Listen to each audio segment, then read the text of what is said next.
He's Kyle. And that's Justin. And this is Dudes and Dingers. The main takeaway with an elite level hitter is to understand what the big picture and the holistic approach looks like. You've got a lot of factors that can go into that player's swing, and they don't all just happen on the field. For instance, strength and conditioning. I came up, it was all about bigger, faster, stronger. Bench press, squat, power clean. Yet everything you do in baseball is a rotational movement, both on the pitching side and the hitting side. Yeah, you can focus specifically on the movement patterns that you need to do and strengthen those that help the actual movement that you're going to provide and do as an athlete. We've seen athletes do med ball tosses to get hip-shoulder separation. We've done quick little warm-ups with windshield wipers on the ground and getting that disassociation between the hips and the shoulders. All those things can help move some of the data points that we see on a daily basis. Yeah. You're training around the movements that you're trying to perform under, and the coolest part is you see guys on MLB Network and at the highest levels talking about things that have drastically improved their game, and these are some of the things we'll talk about. And it all matches up with the data. A guy that has good mobility and can disassociate is probably going to have higher rotational acceleration and bat speed. A guy who can move in that plane and allow his body to make postural adjustments is probably going to have higher on-plane efficiency. And there's really good relationships between those things that happen in the batter's box and everything you work on off the field. Yeah, definitely. Getting jacked and strong and big is great for the beach, but not necessarily for baseball. So a few things that we've got examples of that we can show some of the viewers. Let's talk a little bit about just some of the med ball tosses.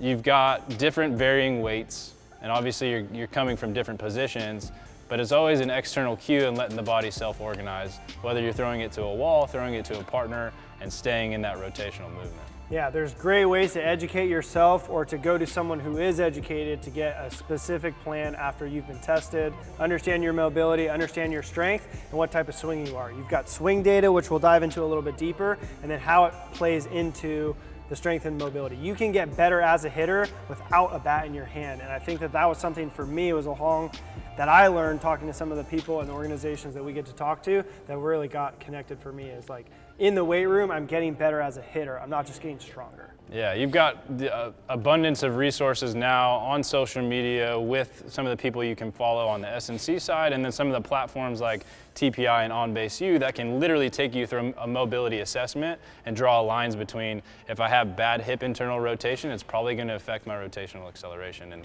correlate a lot of those things. Exactly. Mobility and strength is good. Go for it. Let's talk about the swing side of it now, all right?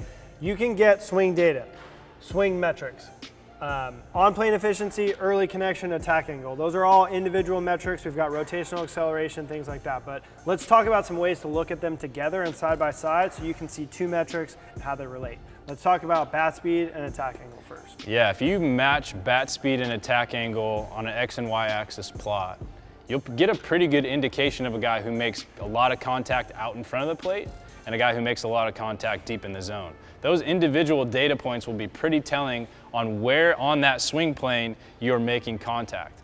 If you collected enough data and you understand that Kyle's average bat speed is 70 miles an hour, the higher attack angles that are likely more positive with bat speeds higher than that, he's probably catching out in front of the plate, maybe even to the pull side. The ones that are lower than that 70 miles per hour with maybe more negative attack angles weren't necessarily a bad swing, but he caught it deeper in the zone, deeper in the plate. Another good way to use blast data in context is to use vertical bat angle and connection, where vertical bat angle is a proxy for pitch location. Definitely. So early connection is the relationship between your body toe and your vertical bat angle at the rotational beginning of your swing. So when you launch, fire, whatever your terminology is, the start or the go time. So when I hit different pitch locations or my vertical bat angle changes based on pitch location, I want my early connection to remain the same. So when we're looking at connection across different pitch locations and we plot those side by side, you want to see the vertical bat angle change, which is my pitch location changing, but you want to see your connection remain the same. So you're looking for a flat or a parallel relationship between those, meaning my connection is the same for all pitch locations. And when your connection is the same for different pitch locations, that means you're using your bigger body segments and your body tilt to get to those different pitch locations. So again, your vertical bat is going to change Low and in might be closer to -40 degrees. Middle, maybe -20, -25 degrees. And then the higher vertical bat angles are typically going to be high and outside, -10, -15 ranges. And if you're using your body tilt for those different locations, your connection is going to stay constant across. Exactly. And if you see trend lines that are like up and to the right or have some sort of slope, that means that I'm using, my vertical bat angle is changing, but my body tilt is not. So I'm using my hands and not using the bigger, more consistent degrees of freedom to make adjustments. The last one we'll talk about is plotting on-plane efficiency with rotational acceleration. I know this is a really good one to break up your hitters into individual group plans. Yeah, this is the biggest one that we look at Blast and that we've seen and had conversations around. Plane is all about direction and consistency of your swing. Rotational acceleration is how quickly do you do that. The quicker that you can rotate and accelerate your bat, the quicker that your bat usually finds the swing plane. So when you plot these two side by side, you can start to semi-profile guys or see what type of hitter they are or they need to improve.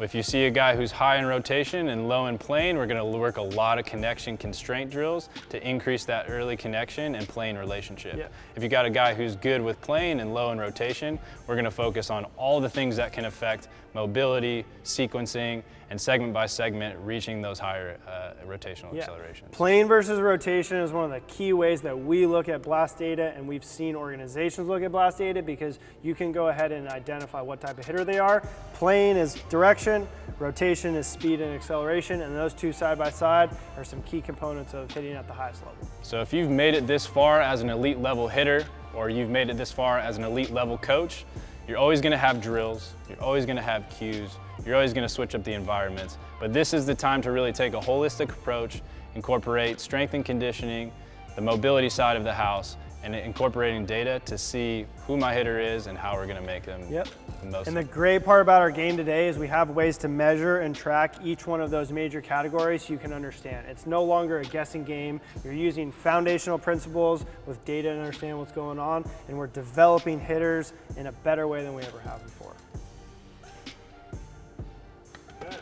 Boom diggity.